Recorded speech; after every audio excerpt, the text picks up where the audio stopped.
Bonjour et bonsoir à toutes et à tous, bienvenue sur la 7ème Illusion pour ce premier gros épisode qui traitera du film Mystère à Venise de Kenneth Branagh. Il fait chaud, c'est dimanche et aujourd'hui on parle cinéma et on parle du meilleur détective. You can't trap us here. Somebody is dead. No one shall leave this place until I know who did it. A ghost killed her. There must be a rational answer for all of this. Just admit that you are up against something bigger than you.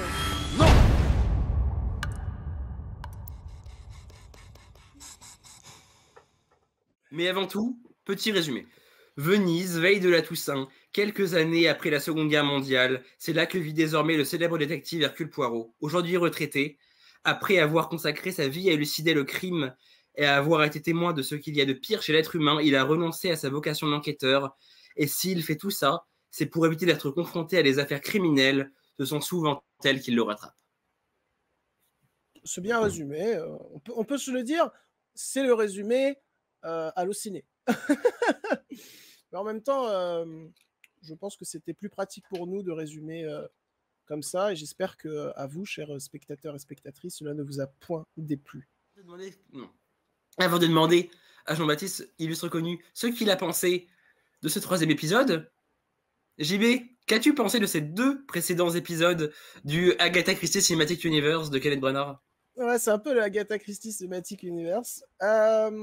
Écoute, moi, j'ai un plutôt bon souvenir du premier opus qui était centré sur une histoire qui a quand même été pas mal adaptée, à savoir le crime de l'Orient Express.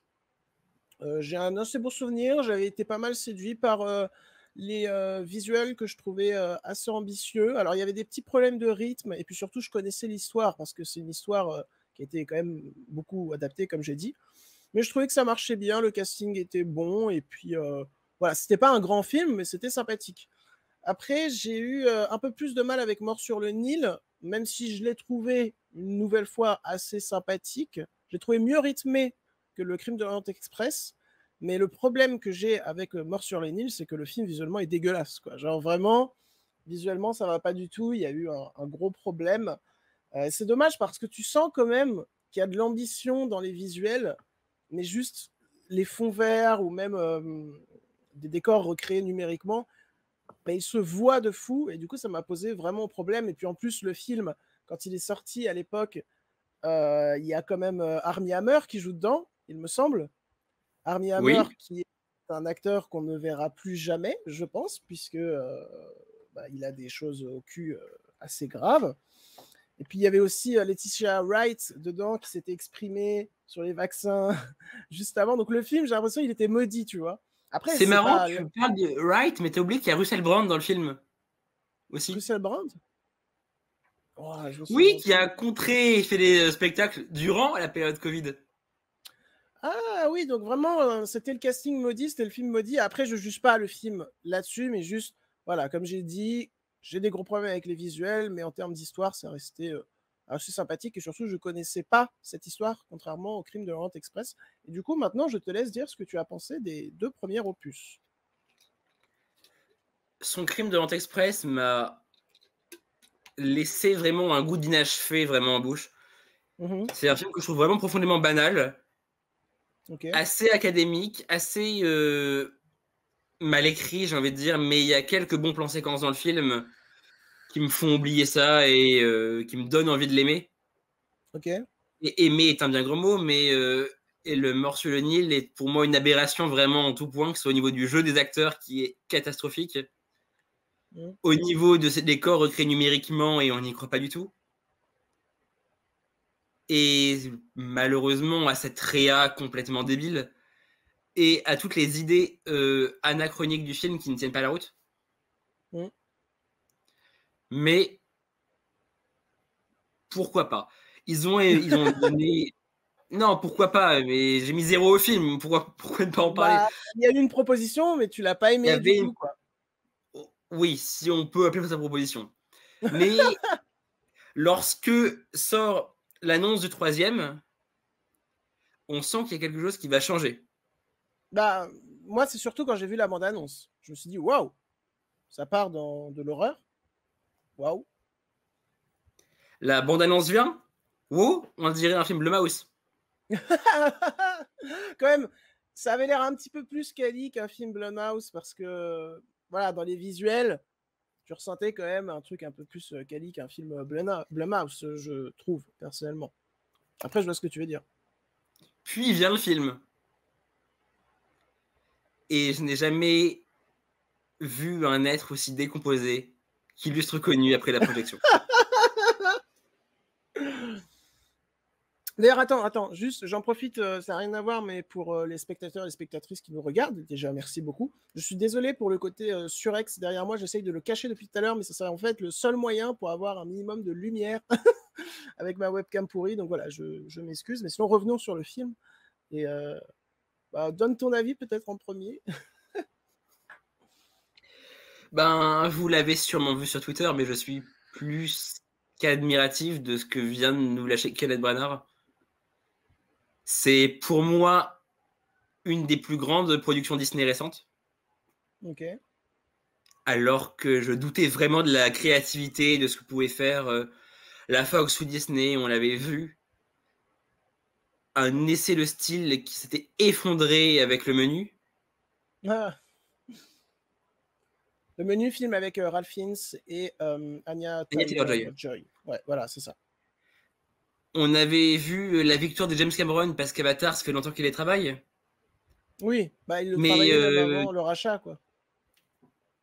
Pour un univers qui était lancé avant le rachat et qui tombe maintenant, Mort sur le Nil, c'était la catastrophe, et là, c'est vachement bien. Parce que Kenneth Branagh a vraiment envie de faire de l'image pour ce coup-là. Ok. C'est un film qui, à l'image de ses personnages, qui est un film ultra torturé dans ses débuts, avec ses plans qui ne sont jamais fixes, jamais droits. Avec, quoi qu'il arrive, ces bâtiments penchés, ces jeux de masques, ces jeux de lumière, d'ombre, de clair-obscur. C'est un film qui m'a putain de bluffé.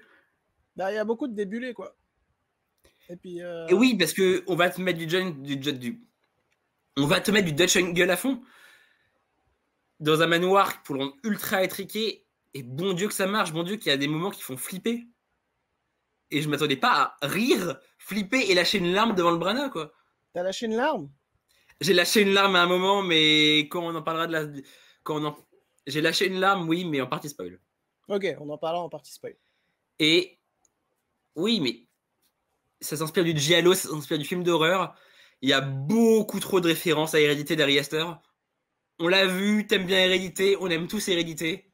Ah, j'adore Hérédité, j'adore le cinéma d'Ari Aster. Passe un peu à ton Hercule Poirot, même si là, ça se voit clairement qu'il ne fait pas un film Hercule Poirot, mais il fait un film avec Hercule Poirot. Ça ose beaucoup plus dans le fantastique. Ça ose beaucoup plus dans tout ce qui est approfondissement du lore. C'est quasi un film méta sur le cinéma par moment. Et oui. On va beaucoup débattre, je le sens. On va beaucoup débattre, mais... Et dernier point sur le casting. Encore une fois, casting de dingue, sauf que pour la première fois des 3 opus, ça joue bien. Et je laisse la parole à Jean-Baptiste. Moi, franchement, j'étais intrigué par ce nouveau volet. C'est probablement celui des 3 qui m'intriguait le plus, parce que quand j'ai vu, du coup, la première bande-annonce, quand j'ai vu également les premières affiches, je me suis dit, waouh, mais on part vraiment dans un truc radicalement différent de ce qui a été fait avant. On part potentiellement dans un film d'horreur. Vraiment, je suis intrigué, quoi. En plus, il y avait Michel Yeo au casting, donc ça, c'est trop cool. Il y avait aussi Camille Cotin. Et franchement, je suis trop content. Bien que j'ai détesté le film, voilà, je pense qu'on peut le dire, je suis quand même trop content de voir Camille Cotin, et d'ailleurs c'est peut-être l'une des seules qui arrive à jouer dans ce désastre, vraiment, parce que oui, je trouve que c'est le pire des 3, moi personnellement, je trouve que c'est le moins cinématographique des 3, contrairement à toi. J'ai vraiment eu l'impression de voir un téléfilm avec un peu de budget, mais moi ce qui m'a vraiment... Voilà, c'est la mise en scène. Toi, tu la trouves super ingénieuse, etc. Et donc, je disais que concernant la mise en scène, moi, j'ai été extrêmement déçu. Je trouve que c'est le moins cinématographique des 3 opus parce que dans le premier et dans le deuxième, tu avais quand même cette volonté de faire des gros plan large, très esthétisé, bien que, bon, dans le 2, c'était un peu foiré à cause des effets spéciaux. Il y avait une volonté quand même, puis même d'une certaine symétrie dans les plans qui correspondent parfaitement au personnage d'Hercule Poirot. Alors là, je comprends pourquoi ça t'a plu, le côté débulé, le côté justement un peu antisymétrique de la mise en scène, puisque dans cet opus-là, Hercule Poirot, bah, ses convictions, sa foi va être énormément remis en cause. C'est probablement l'opus où il se pose le plus de questions. Après, c'est extrêmement mal écrit, mais bon, bref, la mise en scène, quand même, il y a ce truc de débulé qui est intéressant, mais sinon, c'est quand même vraiment plan large ou plan d'ensemble, champ contre champ. C'est ça, tout le film, tout le putain de film. Et vraiment, bah, j'ai l'impression que c'est bizarre parce qu'avec le débulé, t'as l'impression qu'il veut raconter quelque chose, plus que dans Thor où il utilisait beaucoup aussi le débulage, puisque oui, il a réalisé Thor, Kenneth Branagh. Mais là, donc t'as une volonté, mais sinon t'as l'impression quand même qu'il s'en bat un peu les roustons de son film, quoi. Et donc c'est dommage. Aussi, pour ce qui est du côté horrifique, toi, tu as eu peur. Moi, je trouve qu'il est totalement absent. C'est-à-dire qu'il y a une scène avec des robinets, mais qui est très pauvre, très instable et surtout qui fait pas peur du tout. À la rigueur, il y a un plan vers la fin, je peux pas spoiler, où là, je me suis dit, ah, ça, c'est intéressant. Le plan dans la pluie, là. Je me dis, mais pourquoi t'as pas fait ça avant, quoi? Parce que sinon, on a une mise en scène qui est plate. On a un côté horreur qui nous a été vendu qui n'est pas là. Et on a Hercule Poirot qui se pose des questions, sauf que c'est très mal écrit puisque c'est constamment de la paraphrase. En fait, à chaque fois que tu vas avoir la construction du film, en gros, c'est Hercule Poirot se pose des questions, il interroge des gens, il se repose plein de questions, il interroge des gens, il se repose plein de questions, sauf qu'à chaque fois, les questions qui se posent, c'est les mêmes questions qui s'est posées une scène auparavant. Et les moments où il interroge des gens pour élucider du coup cette affaire, bah, c'est toujours construit de la même manière en termes de mise en scène, en termes d'écriture. Il n'y a pas un moment de montage particulier. La mise en scène ne s'adapte pas à chacun des personnages, qui aurait été vachement intéressant et ambitieux pour le coup. Donc non, moi je trouve qu'il est très instable, qui est assez chiant quand même. Et puis surtout, c'est une belle déception parce que vraiment, je me suis dit, c'est celui qui va tenter le plus de choses et au final, il tente un truc, c'est-à-dire faire du débulé et des plans antisymétriques, quoi. Mais sinon, pas grand-chose. Voilà. Et sinon, Camille Cotin et Michel Yeo jouent bien, d'accord. J'ai rebondir du coup sur tes champs contre champs. Que personnellement, j'ai trouvé plus qu'intéressant dans le film. Parce que contrairement à ses autres précédents films, le champ contre champ ici n'est jamais quelqu'un parle à une personne en face de l'autre. C'est des champs contre champs, comme on avait vu dans Kaamelott récemment, de la série. Kaamelott le film? Non, la série. Ok, parce que Kaamelott le film. Où il nous fait des champs contre champs latéraux, où deux personnes parlent l'une à côté de l'autre. Et la force de ça aussi, c'est que ce n'est jamais symétrique en un seul plan. Il isole chaque personnage dans un coin de l'écran particulier et laisse tout le reste vide. Oui, mais à l'image de ce manoir possédé par l'âme de Alicia Blake. Mais moi, je trouve que c'est surtout...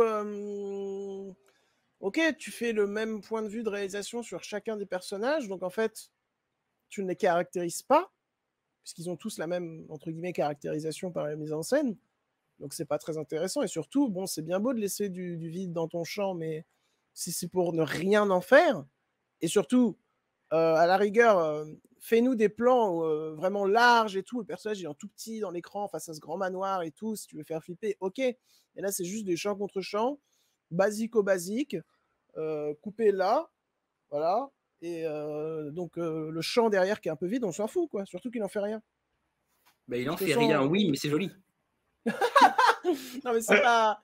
ça peut pas marcher comme argument, je veux dire. Je sais, mais... Tu dois raconter quelque chose avec ta mise en scène.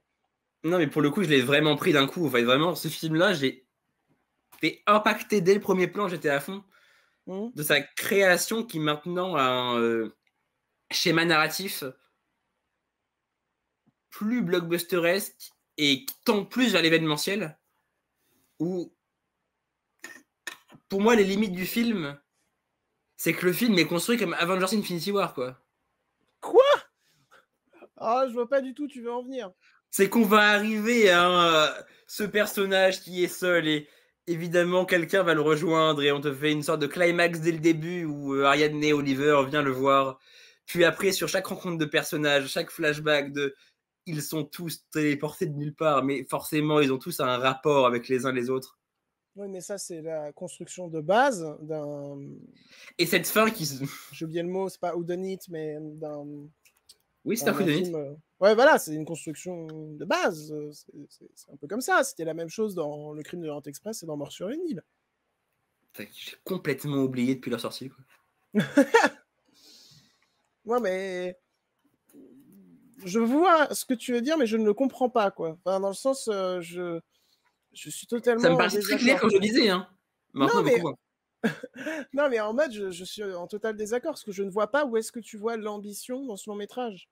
Vraiment, qui, pour moi, ça aurait pu sortir à la limite sur une plateforme, tu vois. Parce que visuellement, c'est bah, comme je vais pas paraphraser comme le film, mais voilà, c'est très pauvre. Et bon, après, si on peut parler aussi du développement des persos, bon, moi j'en ai déjà un petit peu parlé. Je trouve qu'il n'y a aucun perso qui ressort, à part peut-être Camille Cotin, parce qu'elle joue vraiment bien, elle se donne, elle y croit. Et Kenneth Branagh qui lui y croit, mais Kenneth Branagh y croit qu'il est... Heureusement, quoi. Mais s'il n'y a que Poirot n'y croit même pas, ben on est perdu. Bah, j'ai l'impression Camille Cotin, je la trouve plus en retrait, par exemple. Celle qui me marque vraiment, c'est Ariadne et Oliver. Oui, c'est Tina Fey. Je sais pas, moi, il y en a. Et puis l'acteur qui joue notamment dans les 50 nuances de Grey, qui s'appelle... Et qui joue dans Mort sur le Nil. Et qui joue dans Mort sur le Nil aussi. Il joue dans Mort sur le Nil, quoi. Oui, c'est pas le même perso. Mais si tu remarques à la fin de chaque épisode de Branagh, un personnage du film d'après vient à la fin pour lui dire qu'il doit résoudre une nouvelle énigme. J'avais complètement zappé ça pour le coup, mais je trouve vraiment que... De souvenir, c'est Gal Gadot qui apparaît à la fin du Crime de l'Orient Express pour lui dire qu'il y a un mort sur le Nil. Et pas sûr de ça, hein. Non, mais en soi, je trouve que cet acteur, du coup, qui joue dans 50 mais qui s'appelle Jamie Dornan et qui jouait aussi extrêmement bien dans Belfast. Oui, dans Belfast, oui. Là, non. Mais d'ailleurs, voyez Belfast, si vous voulez voir du Kenneth Branagh qui réalise et écrit des bons films, voyez Belfast. On reparlera de Belfast au party spoil. Ok. Parce qu'il y a un lien clair et évident avec Belfast dans Mystère Venise. Et donc, voilà, moi je pense avoir... c'est un peu bordélique, mais je pense avoir fini de dire en gros ce que j'avais pensé du long métrage. Je sais pas toi. Et bien maintenant, si vous êtes resté, c'est que vous avez vu le film et qu'on va pouvoir décortiquer cette fin. Illustre connu, as-tu vu la fin venir? Oui. Je me tourne vers toi parce qu'au bout de 20 minutes de film, tu lances au plein milieu de la projection. Il s'est fait droguer dans le thé. Ouais, j'ai dit, tu vois, il s'est fait droguer dans le thé. Et qu'est-ce qu'on nous dit à la fin? Oh, je me suis fait droguer dans le thé parce qu'on a mis du miel hallucinogène. C'est tellement prévisible parce que t'as vraiment, quand on lui sert du thé, t'as vraiment un gros plan sur le thé en mode, genre, qui n'a aucun sens en fait. Tu te dis, mais pourquoi dans le découpage, il y a ce plan? Et je continue à me dire pourquoi, parce que du coup, ça a rendu le truc ultra prévisible et du coup, bah, tu te fais vraiment chier durant tout le film. Déjà que les persos et la réa n'est pas très intéressant, c'était à cramer la fin, et c'était mon cas. Bah, dommage quoi. Mais mention à ton pote qui a vu le film avec nous, qui lui avait cramé la fin avant que le film commence. En gros, il nous a pointé un personnage sur l'affiche, il a fait, tu vois, c'est ce personnage, le ou la tueuse, et c'était ça. Non, partie spoiler, hein, tu peux dire que c'est Kelly Riley qui a fait le coup. Oui, voilà. Et du coup... Mais grosse mention, vraiment, il a vu le trailer, il a vu l'affiche, il a fait. C'est Kelly Riley qui a tué la gosse. D'accord. Et bah oui, bravo. Il a tout cramé. Et donc, voilà, bon, il y a ce plan, moi, à la fin, à la rigueur, que je sauve, le plan dans la pluie, juste avant Kelly Riley tombe, du coup, du balcon, un plan où tu as un éclair, et durant la fraction de seconde où il y a l'éclair, il y a le personnage de... comment elle s'appelle, la fille qui a été Sa fille, c'est Alicia Blake. Non, Alicia Drake.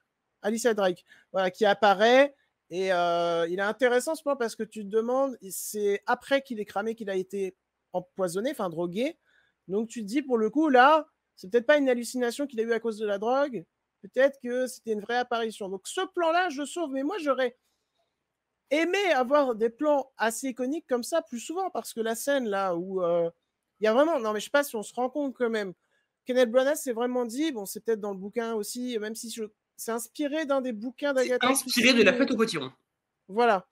Mais donc je sais pas si c'est dans le livre, peut-être que ça l'est, en tout cas c'est dans le livre, je suis sûr que ça passe beaucoup mieux, parce que là Kenneth Branagh s'est vraiment dit, ouais, je vais faire peur à mon spectateur en faisant croire qu'un robinet il est ouvert et il fait couler de l'eau, alors que non, hein. Wouh, la peur, mais non. Non, j'ai pas eu peur dans le film, je suis juste passionné par cette idée de vouloir faire de l'épouvante, de vouloir emmener le film dans du film pour horreur pour enfants, quasiment, comme on avait pu voir dans Gremlins ou dans d'autres productions Disney plus anciennes, telles que La Fête Noire. Non, mais moi, je vois pas du tout ça. Et puis, enfin, vraiment, comme je l'ai dit, cette scène est cringe. La scène où vraiment on essaie de nous faire peur avec des robinets. Et aussi, à un moment, il parle à la petite fille. Et il y a Camille Cotin, je crois, qui arrive, ou je sais plus qui. Non, qui c'est toujours Ariane Oliver, vraiment. Bon, voilà, et qui dit à qui vous parlez. Et il dit, bah, je parle à cette petite fille. Et après, elle est plus là. Ouh, ça fait peur, hein. Et puis, waouh, c'est vraiment pas du tout un truc qu'on a déjà vu 100 000 fois. Bah, le plus gros problème de ça, c'est que forcément, il a voulu le mêler à la Tour d'écrou. Et qu'il y a What Me, l'adaptation de la Tour d'écrou déjà. Donc, je pense que les spectateurs qui ont vu son adaptation en film qui s'appelle Les Innocents, ou alors l'adaptation en série qui s'appelle The Haunting of Bly Manor, ouais, qui est quasiment repompé dans le titre original du film, Haunting in Venice. Bon. Vous avez compris que Kenneth Branagh aime beaucoup ce genre de livre. Bon. Oui. Non, mais après, bon, même si c'est pas pour rien que une des dernières répliques du film qui, toi, t'a fait pouffer de rire et que moi m'a tiré une larme, c'est quand le gamin regarde Hercule Poirot et lui dit au revoir, papa. Mais non, il dit pas ça. Il regarde pas Hercule Poirot. Il dit, ouais, moi je crois aux fantômes, tout ça. Et donc le père du gamin, c'est le docteur qui est joué par Jamie Dornan et qui se fait buter. Enfin, qui s'auto-bute parce qu'on lui fait du blackmail, enfin du chantage. Et qu'est-ce que je voulais dire, oui. Et donc, il parle à Hercule Poirot, il le questionne sur sa foi pour la 1000e fois du film, et à chaque fois, Hercule Poirot te répond la même chose. Et ensuite, il part dans un bateau, le petit garçon, il regarde la maison, il fait « Je te reverrai, papa ». Et genre, vraiment, je sais pas, moi, j'ai trouvé ça vraiment ridicule, quoi. Genre, ok, ça peut être touchant, ça peut toucher des gens, mais moi, j'ai juste trouvé que dans la mise en scène, dans l'acting et dans la façon dont c'est sorti, c'est juste ridicule et du coup, ça m'a fait rire. Bah après, toi, si ça t'a touché, c'est tant mieux en vrai. Moi, je l'ai pris sous un autre angle. Je l'ai pris par rapport à un adieu à Hercule Poirot parce que t'as reconnu le gamin. Non. Le gamin, c'est Jude Hill qui jouait Kenneth Branagh jeune dans Belfast. Ah, bah tu vois, non mais j'adore Belfast, mais vraiment, j'ai complètement zappé ça. J'ai complètement zappé et dans ça. Belfast, pour dire à quel point le film m'a pas marqué. Kenneth Branagh parle de son amour envers Christie, et je l'ai plus pris comme le gamin qui donne ses adieux à Hercule Poirot et à ce Branagh jeune qui termine sa saga comme ça. Bon, après, il nous relance que peut-être y avoir une autre fin. Ouais, une autre suite avec le gars qui veut se faire buter. Après, très honnêtement, je pense que ce film va bider. Hein. Enfin, je n'imagine pas là Hunting in Venice, l'un des plus gros succès de l'année et tout. Non, je pense que c'est ça d'ailleurs. C'est pour cette raison que Kenneth Branagh en réalisation a tenté un truc et que le reste il s'en cogne parce que voilà, il devait faire une trilogie, il fait le dernier film, il en a un peu plus rien à foutre, il sait que ça va bider, puis ensuite il passe à autre chose, quoi. Donc c'est un peu triste. Mais après, ta vision, du coup, est intéressante parce que j'avais pas du tout vu que c'était le même acteur que le petit garçon dans Belfast. Après, il a grandi aussi, je pense, depuis le tournage de Belfast. Mais Belfast, par exemple, ça, c'est super. Là, il y a vraiment beaucoup plus d'ambition de cinéma et c'est beaucoup plus touchant et les personnages sont bien caractérisés. Et... non, c'est l'un de ses meilleurs films, Belfast. Si vous voyez le décor derrière, vous savez que Belfast, c'est bien. Oui, voilà. Avec l'affiche. Donc voilà, moi, si tu as d'autres choses à rajouter, du coup, en partie. Allez le voir. Juste, allez le voir. Allez le voir, faites-vous votre propre avis, voilà. Si vous avez aimé, enfin, c'est trop cool. Et si vous n'avez pas aimé, bah, c'est trop cool aussi, tant qu'il y a des arguments. Et puis voilà, quoi. Voilà.